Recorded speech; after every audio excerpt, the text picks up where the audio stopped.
Our next presenter is very special, near and dear to my heart, and that of, is Stuart here? I don't see Stuart Goodman, but Dr. Stan Harris is the Associate Dean for Graduate and International Programs and the Torchmark Professor at Auburn University, Harvard College of Business. Basically, he's in charge of the Physician MBA program and all the things that go with it. And I'm sure I'm included in one of these talks some kind of way because I know I turned in my papers. I copied all of it, actually. Yeah. So he's got two presentations, and they're on change leadership and part of it on the MBA program. So I'll stop and let Stan start. Thank you very much, Clem. So good afternoon. I apologize for having two papers. I'm used to conferences where I submit 4 and maybe get 1 or something. So I was actually surprised. I was overdoing it a little bit. You had an inside track. Thank you. So anyway, I wanted to talk about a couple of things. First of all, most of my research over my career has been on the issue of organizational change. And I know that doesn't happen in healthcare very often, but I thought you might find some of this interesting. That's me. So basically, about 50% of change efforts fail or underperform. And that's in all kinds of organizations. And the question is, why does that happen? Well, most of the time, it's not a problem of what you're changing. It's not a problem of content. It's a problem of process, how you go about the change. In fact, many of the changes that are happening in the healthcare industry and in your practices really are the same changes that are happening with a lot of people, but some folks are doing it better than other folks. Some organizations are doing a better job. It's largely an issue of process. So that's been my primary focus. So if I tell you got to change, or if you go back home and you're in an organization, they say, hey, while you were gone, guess what? We've got another change coming along the line. Well, you've essentially got 3 responses that you can make in a very general way. You can say, no, I'm not going to do it. All right?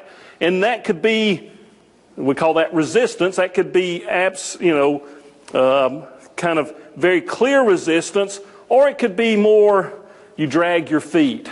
You badmouth the change. You go as slow as you can. You try to undermine it. So this resistance can take lots of forms. Resistance can be good in terms of hearing people's ideas because maybe the idea is stupid to begin with, but at some point, that's not what I want. Many of you are experiencing a change right now, and the experience is, oh, God, if I've got to. It's the stupidest thing I've ever thought about, but I got no choice. Well, we call that compliance, and that's okay. Compliance is better than resistance, but at the same time, your engagement in the change is half-hearted. As soon as your eye is taken off of the change or the impetus for change, you revert back to the way things were before. So if I'm trying to get change going, I'll take compliance, but it's not really what I want. What I want is commitment. And commitment could be, that's a great idea, let's do it. Most of the time it doesn't take that form. Most of the time it's, I'm not sure, but I'll give it a shot. Let's go with this. That's a whole different motivational basis for change. When people say, okay, let's do this. I'm in. I'm not completely convinced, or maybe you are, but you're in for the change. So the question is, how do we get that? Now, most people will say that folks always resist change, but they don't, okay? Many of you in here have been married at least once. That was a change. You decided to do it, okay? You may have bought a new house, bought a new car, went to school, had kids. Hopefully that was a choice. But we make choices, huge choices in our lives all the time. And we don't resist them. Okay? But these other things, we start resisting them. Why? Peter Sanjay makes the point. People don't resist change. They resist being changed. That's very different. If we choose it, We like to change. We embrace change. If it's forced on us, we resist. So the question is, how can you create this experience that you're really having some choice? And there's things that you can do in yourself and in others to kind of encourage this motivation to change. So, in essence, when people hear about a change, they start asking themselves some questions. And the questions they ask themselves are really positioning themselves to decide, am I going to resist? Am I going to comply? Am I going to commit? And our research suggests that there's really 5 basic change questions people ask themselves. There's 5 sentiments in response to those questions that you as a change agent or you as a change recipient have to decide for yourself that influence your ultimate commitment. And my words aren't as fancy as the previous 2 presentations. I didn't know most of what was going on, but discrepancy. Is there a need for change? Bottom line is people don't really embrace change if they don't think it's needed. Appropriateness. I may think I need to change, but I may think that your solution isn't the right way to solve the problem. Okay, so I have to feel like not only I need to change, but this particular change is the appropriate one. Principal support. Many of your organizations, you probably talk about things like the program of the month or the flavor of the week or whatever. There's a lot of cynicism in organizations about really your commitment to change, and we do a lot of these fads. This really is, am I convinced you're going to do this? If I don't really think you're going to follow through, why would I jump into a change even if I like it? If it's going to be taken out from under me later on and we're going to revert back anyway. So you got to have this credibility. Efficacy. People don't change if they don't think they can successfully do it. Why would you? That's undermining you personally. You got to have some confidence. And then valence. Ultimately, what's in it for me, good and bad. And sometimes what's in it for you is not as bad as if you don't do it. Okay, so it doesn't always have to be an upside, right?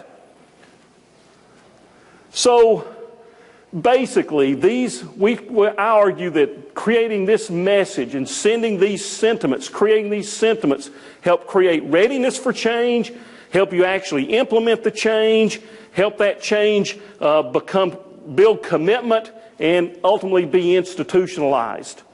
But how do you do those things?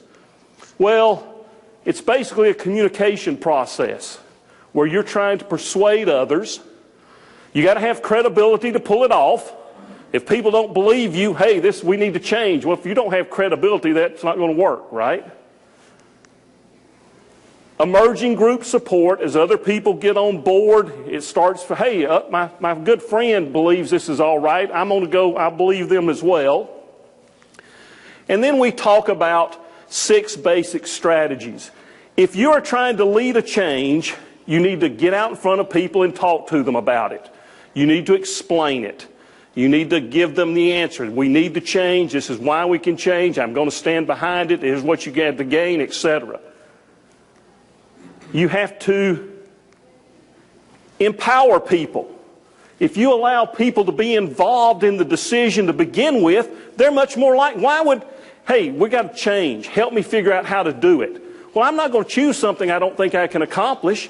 I'm not going to choose something that I don't think is appropriate. So if you involve people to whatever degree you can, that will help this succeed.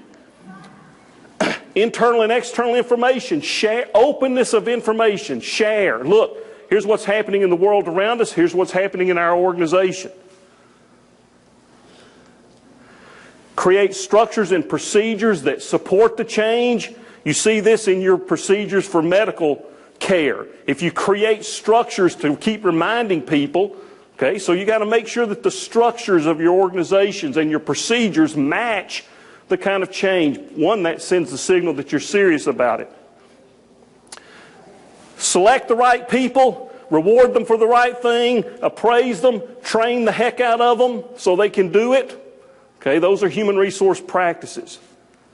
And finally, to the extent possible, Everybody loves a good anecdote. Everybody loves something that's memorable. If you can find a way to make the change and convince people that we really are changing and do it in a memorable way. I've seen organizations burn policy books, for example.